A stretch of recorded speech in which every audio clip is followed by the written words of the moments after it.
Yes, it's the new Hoagy Carmichael show, something new. And starring the gentleman from Indiana, the man who writes the songs America loves to sing, the composer of Stardust, Hoagy Carmichael.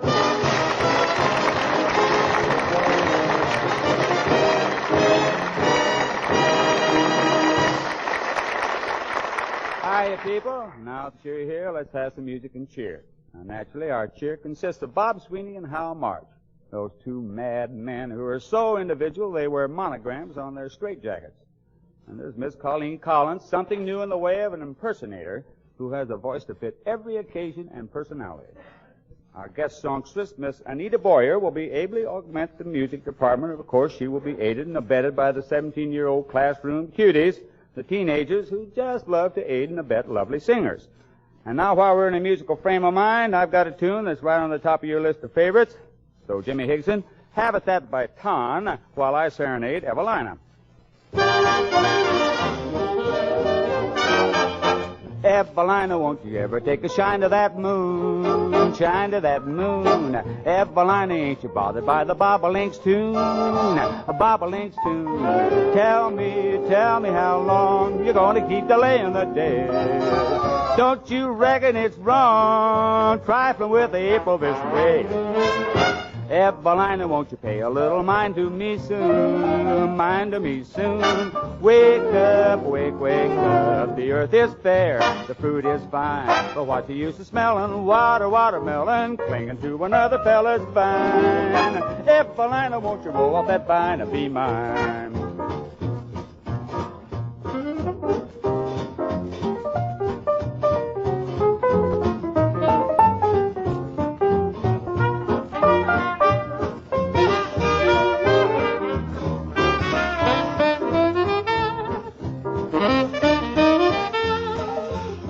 Evalina, won't you pay a little mind to me soon, mind to me soon. Wake up, wake up, the earth is fair, the fruit is fine, but what's the use of smelling watermelon, clinging to another fella's vine?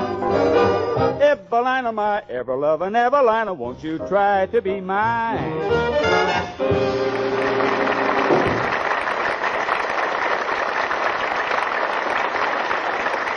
Well, I don't know. Maybe there was nice going. I'm not sure. But, Jimmy, what are you and your teenagers going to play as a band number? Well, we're going to play that new hit song, More and More, featuring June Wyland on the harp. Oh, yes, your new high school harpist. Now, how come you're giving June such a nice break? Well, the other night she didn't have any way of getting her harp home, so I drove her, and we kind of talked things over. Oh, and is that how you got those scratches on your face? Sort of. What do you mean, sort of? Well, Mr. Carmichael, did you ever try kissing a girl through a harp?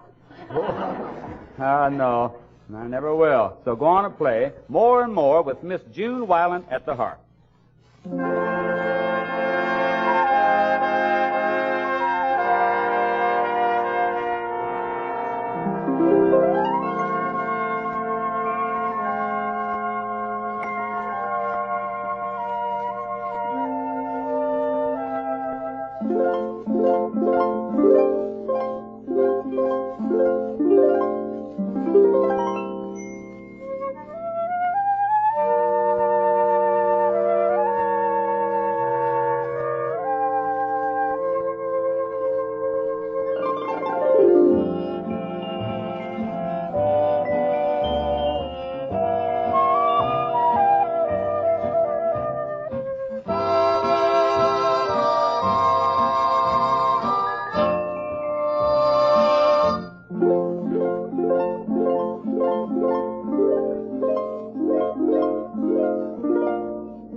vocalist this week is Miss Anita Boyer, who has been singing ever since she was old enough to hold a note.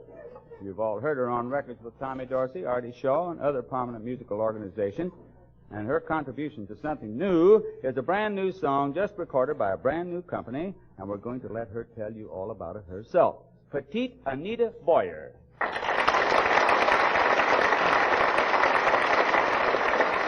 Anita, I know you're going to sing How Little We Know, but I thought I'd let you announce the number yourself. Why?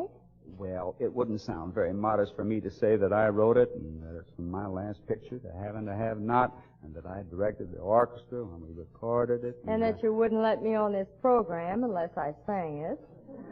Why, Anita, that's silly. I told you could sing any song you wanted to. Yeah, but you also said no matter what I sang, the band would still be playing How Little We Know. Uh-huh. You know, just like that time we made the recording.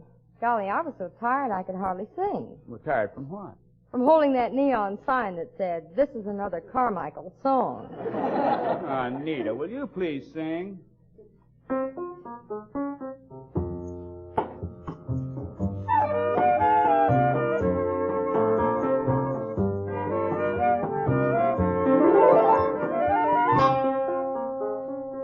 Maybe it happens this way. Maybe we really belong together, but after all, how little we know.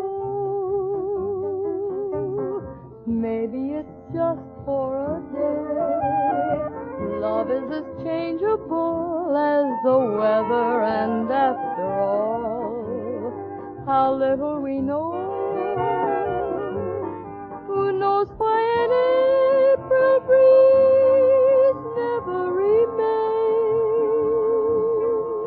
Why stars in the trees hide when it rains? Love comes along, casting a spell. Will it sing you a song? Will it say a farewell? Who can tell? Maybe you're meant to be mine. Maybe I'm only supposed to stay in your arms a while, as others have done. Is this what I've waited for? Am I the one? Oh, I hope in my heart that it's so, in spite of how little we know.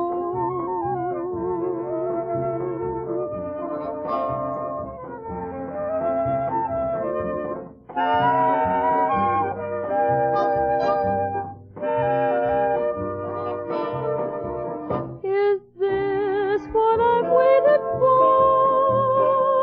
Am I the one? Oh, I hope in my heart that it's so, in spite of how little we know.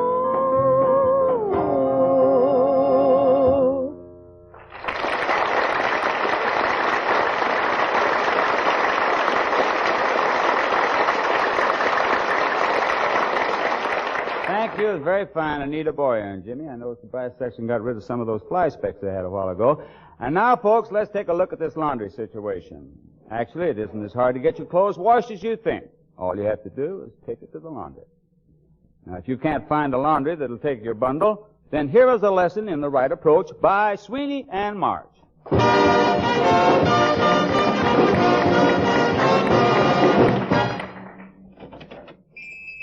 Is this the we wash 'em and starch 'em and press out the sag, 2 in your bundles with 1 in your bag laundry? No, friend. This is the hoity-toity, doity-shoity laundry. My name's March. Well, my name is Sweeney, and I've got a little bundle here. How sweet. Is it a boy or a girl? Neither one. It's dirty laundry. Is that so? How old is it? 8 months. Coochie, coochie, coochie, coochie, coochie. Don't do that. Why not? You'll fray the collars under the chin. Oh. That bundle's quite a whopper, isn't it? Yes, sir, and I've got 4 more at home just like it.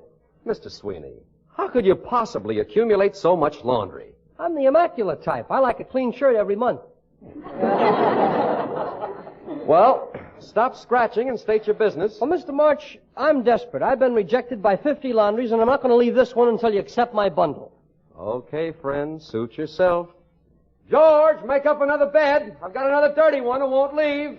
Oh, please, Mr. March, you just got to take my washing. Well, I might consider it. Drop it on the counter and we'll have a look.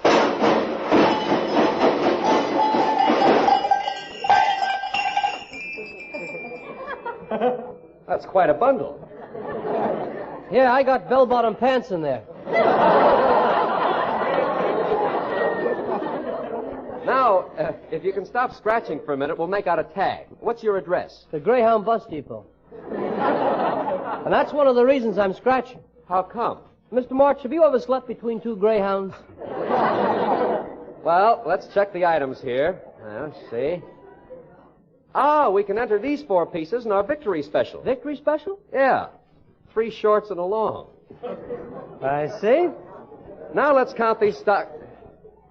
Well, let's go.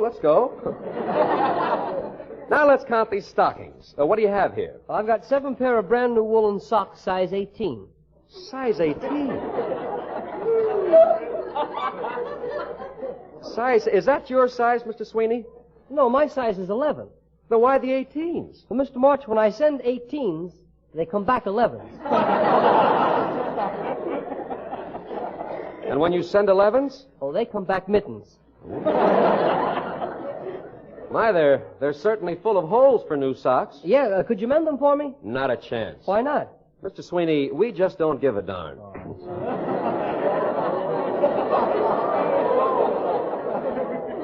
Now, how about these shirts here? Oh, what about them? I see they have buttons. Will you tear them off, or would you like to have us do it for you? Oh, will it cost extra? No, that's a free service, but there'll be a slight charge for fraying the collars and cuffs. Oh, that's fair enough. Fine. Now, would you like our speedy service, our super speedy service, or our service? Well, is your service really fast? So fast you get your laundry back before it's even clean. What do I get with your super speedy service? Well, now that takes a little longer. We pass a moist sponge over the bundle. Listen, don't you guys ever use soap? Soap? What are you, an aristocrat or something? Maybe I better just take the speedy service. How long will that take? 7 months. 7 months? Mm-hmm. Where do you send this stuff? To China? No, this is a French laundry. We sent it to France. Well, can I get starch in my shirts? Well, certainly. How would you like the starch? Light, medium, or heavy? How about medium rare?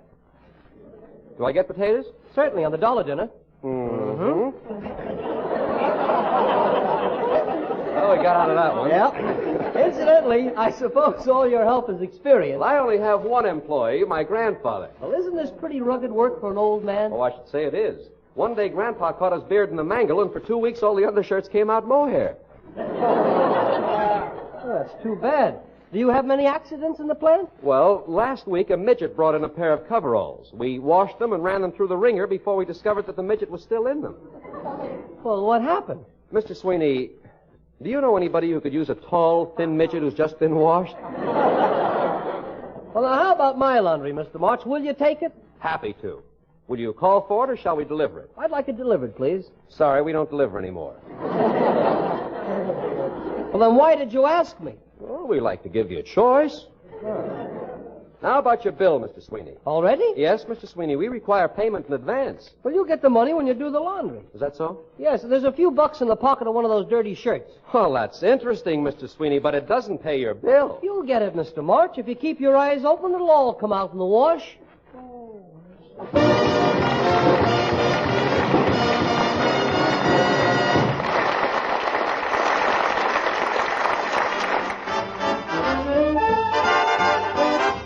It's the teenagers, our high school hotshots, all feeling a little on the lonely side.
Colleen Collins is known from Florida to California as the girl of 1,000 voices, and her unusual gift has been bringing cheer to thousands of returned GIs and convalescents at the many camps, hospitals, and canteens which she has played during the last 2 years.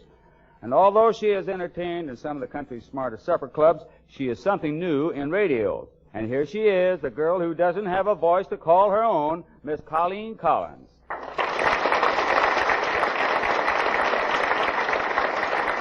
Tell us, Colleen, when did you first start your career of forging other people's linguistic signature? If you mean by that, Hoagy, when did I first start imitating people? It was when I was working with Rudy Valley about 8 years ago at Miami Beach, Florida.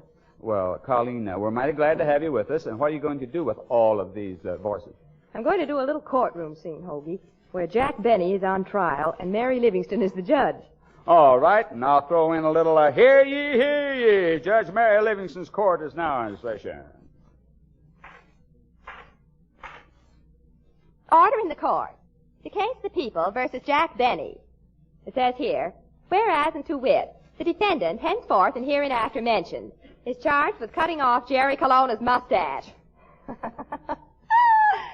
Boy, imagine Jerry Colonna without a mustache. Oh, well, Jack had to have a new toupee. Ladies and gentlemen, the district attorney, Miss Judy Canova. Well, sir, here I be. District Attorney Canova. Well, anyhow, about this here crime. I don't know who committed it, but you can bet he's the guilty party. And I got me a witness here to prove it. Mr. Tommy Riggs. So come on up here, Mr. Riggs. Leave Betty Lou down there and speak up like a man for once. Speak up like a man. Golly, Ned. That's what we've been trying to do for a long time. But the doctor says we busted our sarcophagus from doing this silly double talk. Boy, oh boy, did we have trouble when we went in the Navy. Mr. Tommy told me to be nice to the petty officers, so I kissed one of them and they threw Mr. Tommy in the brig, so there too. Come on, let's get on with the case. The court calls the counsel for the defense, Miss Margaret Sullivan. Go ahead, Maggie. Thank you, Your Honor. Ladies and gentlemen of the jury. Now, we all know the defendant didn't do it. He never stole anybody's mustache. He never even wanted to. It's all so silly. Why, he doesn't even like mustaches. As a matter of fact, he positively despises them. Then why does he go around drawing them on Lana Turner's pictures? Call your first witness. All right. I now call Mr. Henry Aldrich. Hey, Henry.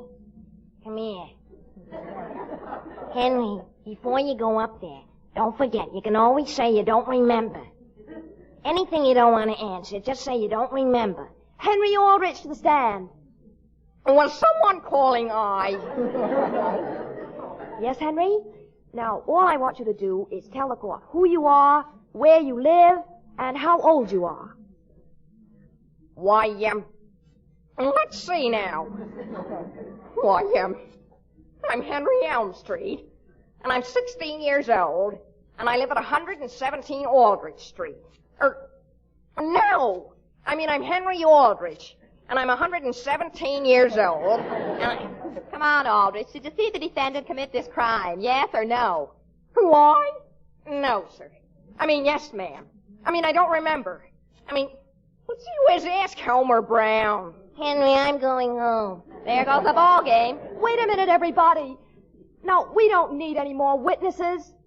I'm going to call the defendant himself to the stand, Mr. Jack Benny. Jack? You can call him, but he won't talk. Well, why won't he talk? Yeah, why won't he talk? Yeah, why won't he talk? Yes, why won't he talk? Yeah, why won't he talk? Why won't he talk? The girl that's doing this, I can't imitate him. In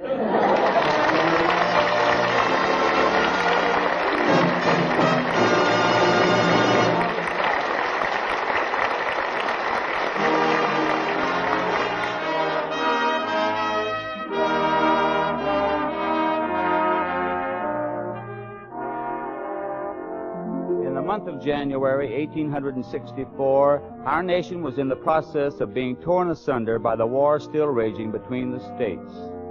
In the midst of this conflict, the nation as one felt the loss of a single man, a man who died as humbly as he lived, Stephen Foster. Although he lived in the North, his songs knew neither boundary nor enemy, for he loved the entire nation and everyone who dwelt within her realms. He braved the criticisms of his Yankee neighbors to sing of the Swanee River and a Kentucky home.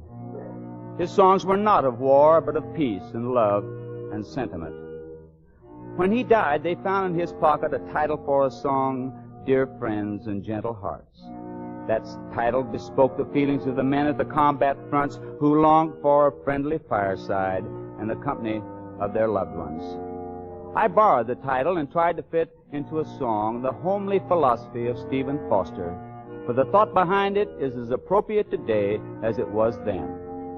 And I'd like to dedicate this number to the memory of another great American with a gentle heart, a dear friend of mine from Indiana who left his fireside and loved ones to give his life not only to serving his country, but in the service of his fellow men, Ernie Pyle.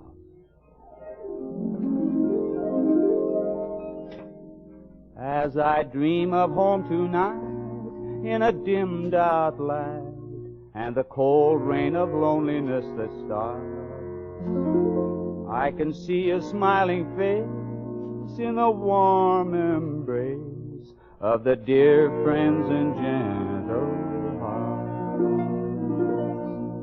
Oh, to be there now with my darling somehow, ere a full moon again departs. If I could sail today, you'd hear me say, when the sweet homeward journey starts, that I will ever heed the steps that lead back to dear friends and gentle hearts. Oh, to be going back to dear friends and gentle hearts. On a green and distant shore, there's an open door and a sweet smile of friendliness tonight. In this gentle heart I know there's a tender glow and a love ever burning so bright. Oh, to be there now with my darling somehow, ere a full moon again depart. If I could sail today, you'd hear me say, when the sweet homeward journey starts, that I will ever heed the steps that lead back to dear friends and gentle hearts. Oh, to soon be going back to dear friends and gentle hearts.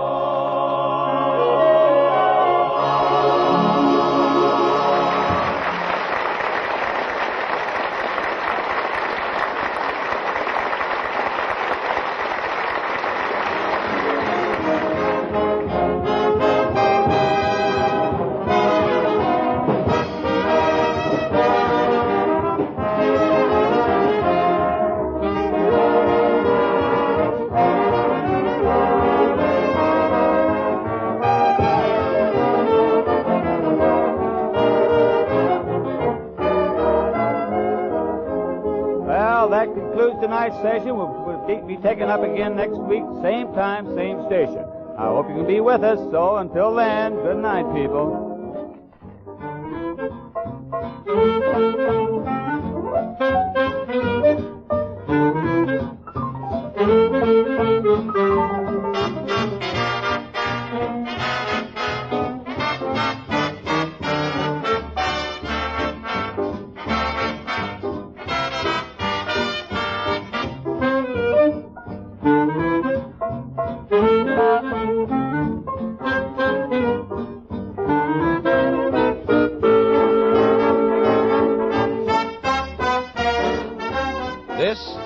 Armed Forces Radio Service.